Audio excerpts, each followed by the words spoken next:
Hey everybody, it's Diane Gale here from Sustainable Slow Living blog and YouTube channel, and today we are going to make some DIY hanging tea light holders. I have already made a couple of these. They are simple, they are rustic, charming. The great thing about them, in my opinion, is that they are so simple and that you can have them done in no time. And I picture them lining the walkway at a party in the evening, at twilight. They would look beautiful out there. And you could put them together for a party. You could put together 20 or 30 of them in like literally no time at all. So I have one more jar this size, and I want to have at least a set of 3 of them.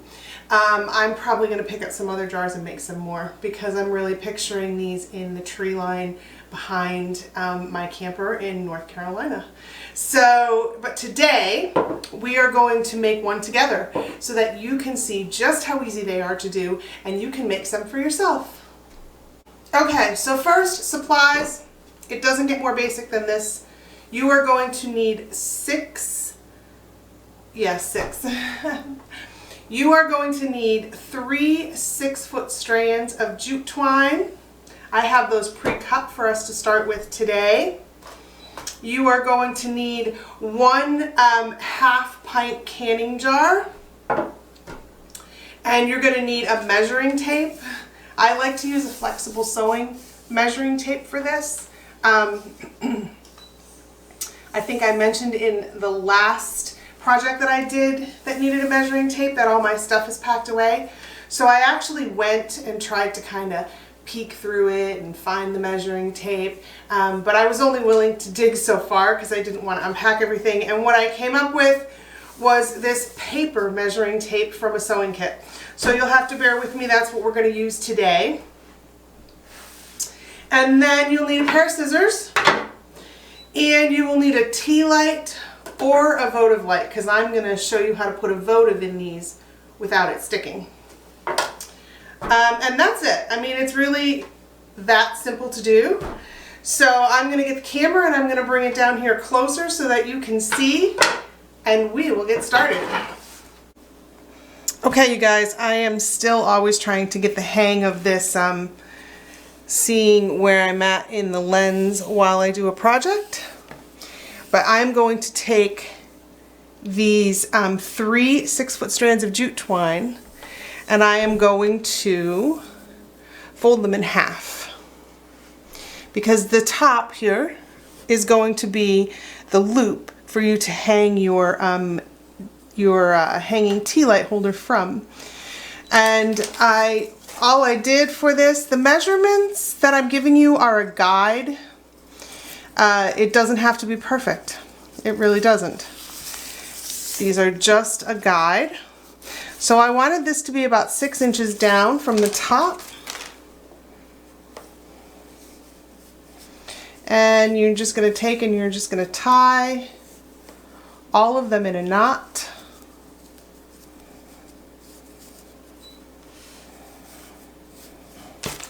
And then I just take this, I take the measuring tape again and just kind of make sure that I'm where I need to be. So that is right around 6 inches right there.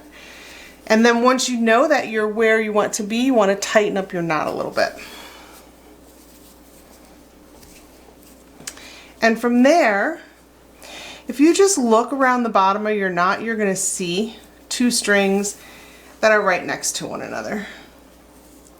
You don't want to just randomly grab strings because you'll get some from the back and some from the front and it'll make everything look twisted.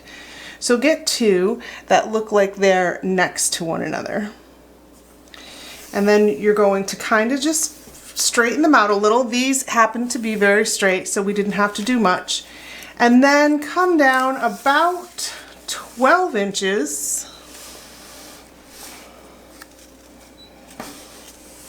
There we go, about 12 inches, and you're going to want a knot there.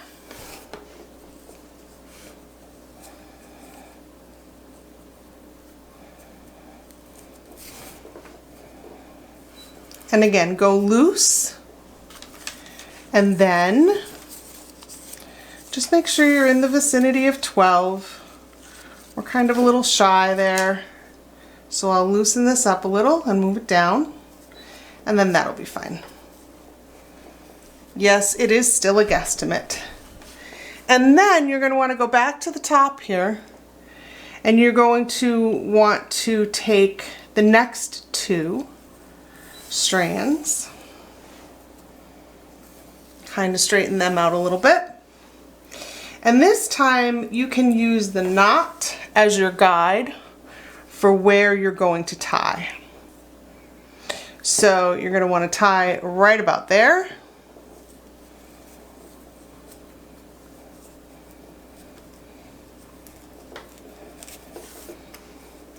Loosely, and then again, bring them down together. And when you bring them down together, you'll see that that's pretty close. And all you have to do is tighten it up. And then you are going to repeat the same thing for the last set of 2 strands.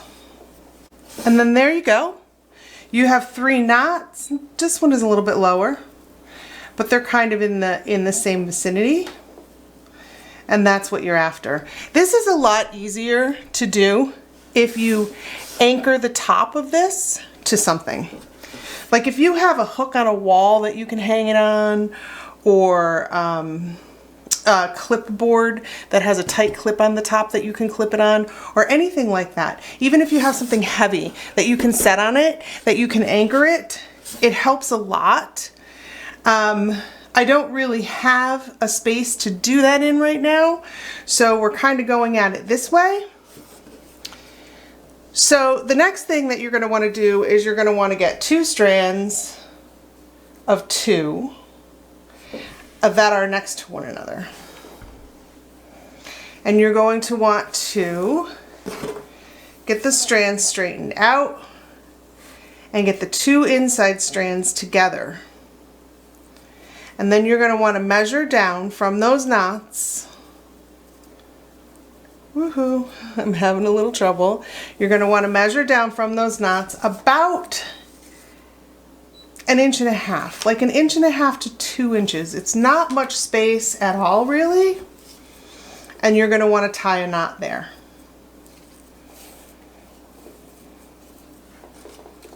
Check the space and make sure you're about where you need to be.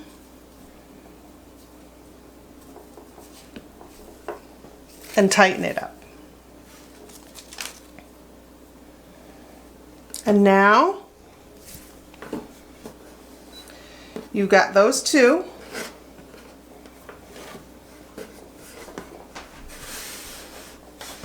In the center there.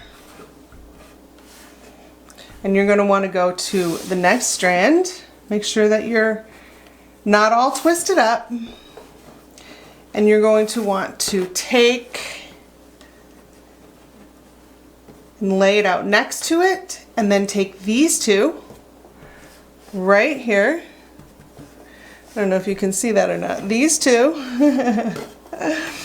And again, tie a knot about 1.5 inches down. And this time you can use the other knot as your guide.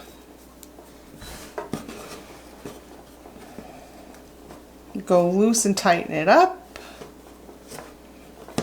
And there you are.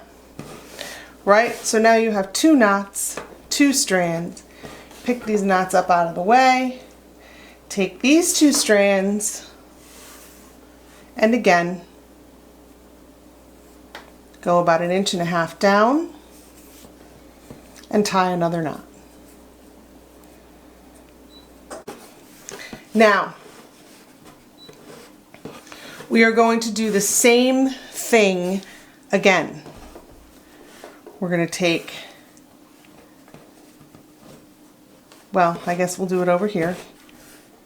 We're going to take these, make sure that these aren't twisted up. See what I mean? Make sure they're not twisted up. Make sure they're laying flush with one another. Take your 2 center strands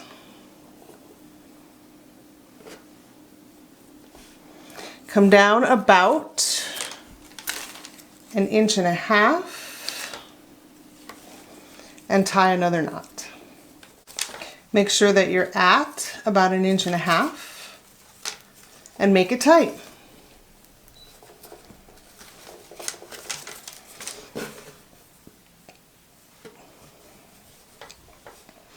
And then you're going to go all the way around, just like you did with the last set of knots.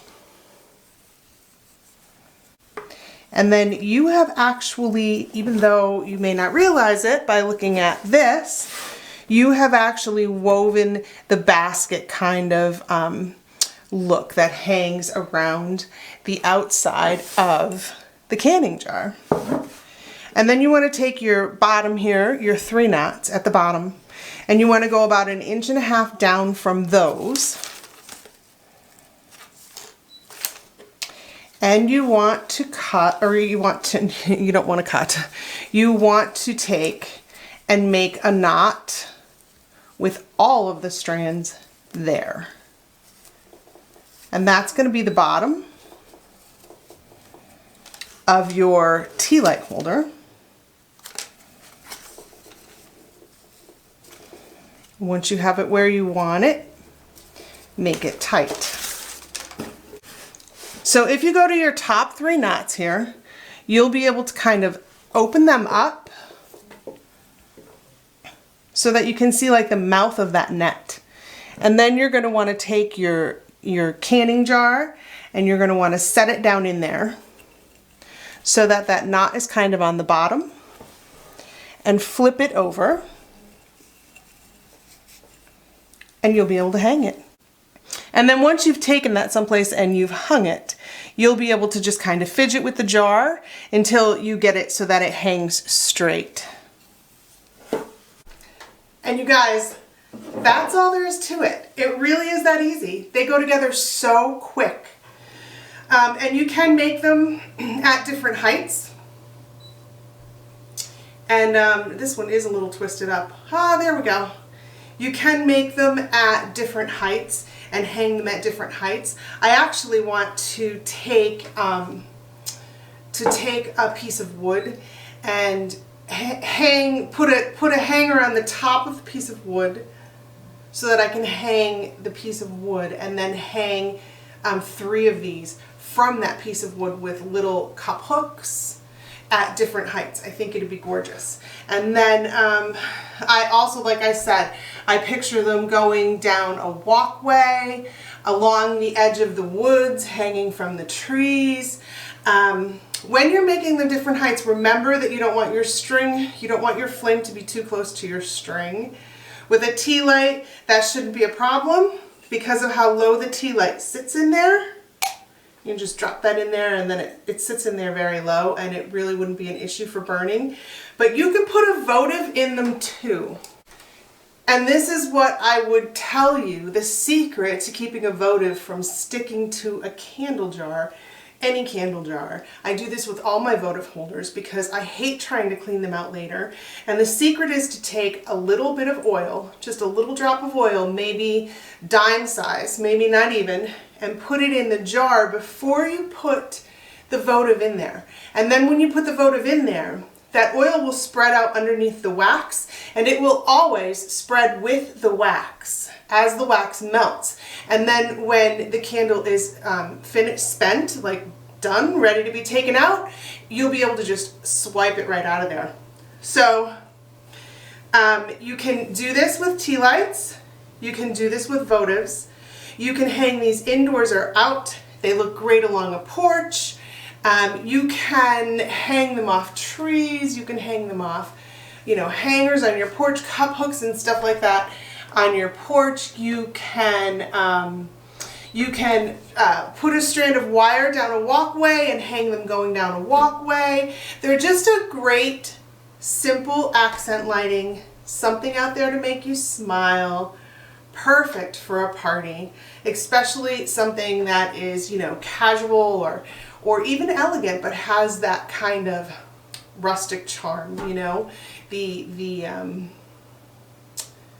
the elegance of lace and satin mixed with jute twine of a satin ribbon around a burlap bag. Do you know what I mean?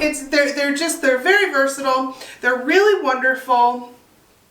I'm pretty excited because I now have a set of 3. I am going to make more than that. I know I am. I hope that you're going to make some. And let's see. Let's get this lit. We'll light the tea light in here.